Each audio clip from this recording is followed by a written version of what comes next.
ដំណើរការអង្គហើយព្រះនីកា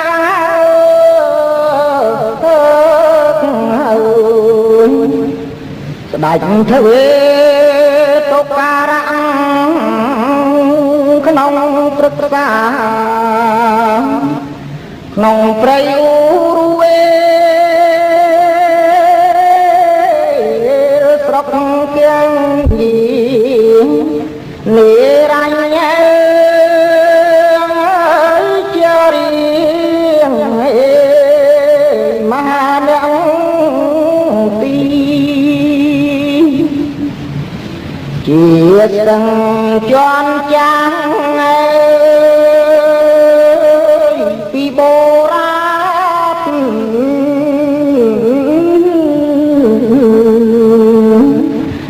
ដែលបានល្បីឈ្មោះកងធរនេះពេលនោះសំដេចព្រះមូនីស្វែងរ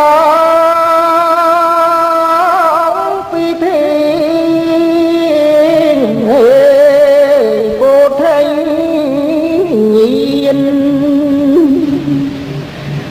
ទ្រង់ចូលទៅរៀនក្នុងសំណាក់តាបងហើយពីរនាក់ដែលបានឈានទ្រង់ឃើញថា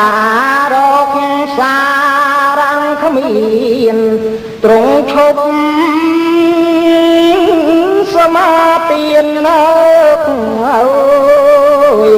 នឹងគ្រូនោះហើយទើបទ្រង់តាំងបធានធំដោយទ្រង់និយមមិនរើរួម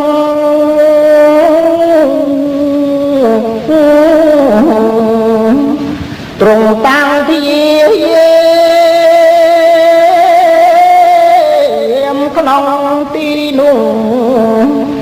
មិនបាច់ពីគ្រោះអ្នកដទៃដំបងទ្រង់ប្រែហើយខ្យល់ចេញចូលឲ្យមូលប្រមូលទេតាមផ្ទៃ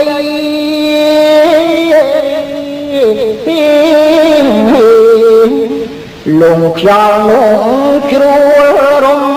ជួលត្រៃ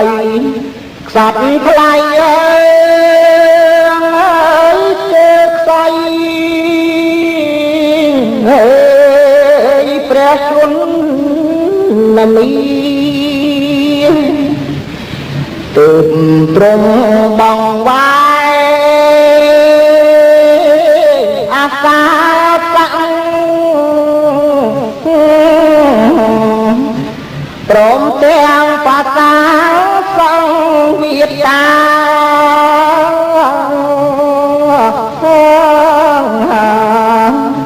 ឲ្យបងទេតាមព្រះសិរសាដោយទ្រង់ហើយប្រាថ្នាហើយឆាប់បានត្រាំខ្យល់ដែលទ្រង់ប្រែឲ្យខំទំនប់ដំណើរដើមតងអើយប្រែប្រឡាំង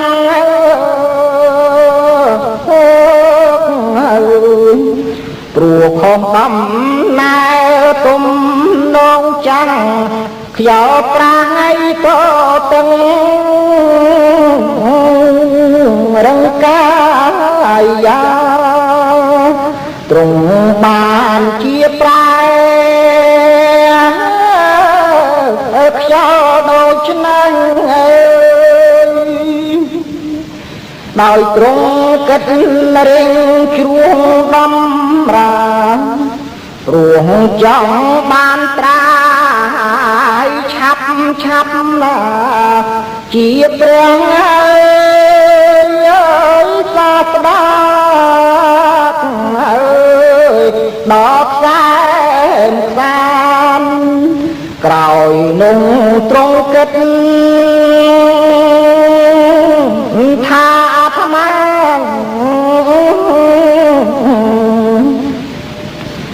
ឆាន់គោក៏ការលើប្រមាណមានធម៌ប្រមាទក្នុងសន្តានទើបបានអាត្មាអើយក្របានត្រាំងក៏ទ្រង់បានថយនៃភោជនដោយហេតុទ្រង់គុណគិតជ្រាបច្បាំង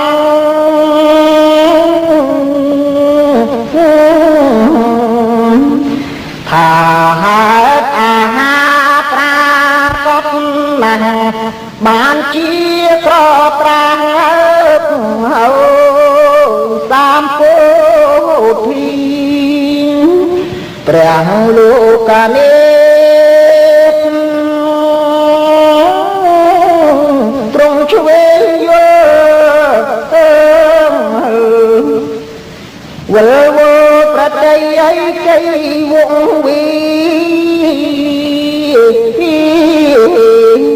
តែចង់ដូចក្នុងសពនាទីសំភីបន្ថយ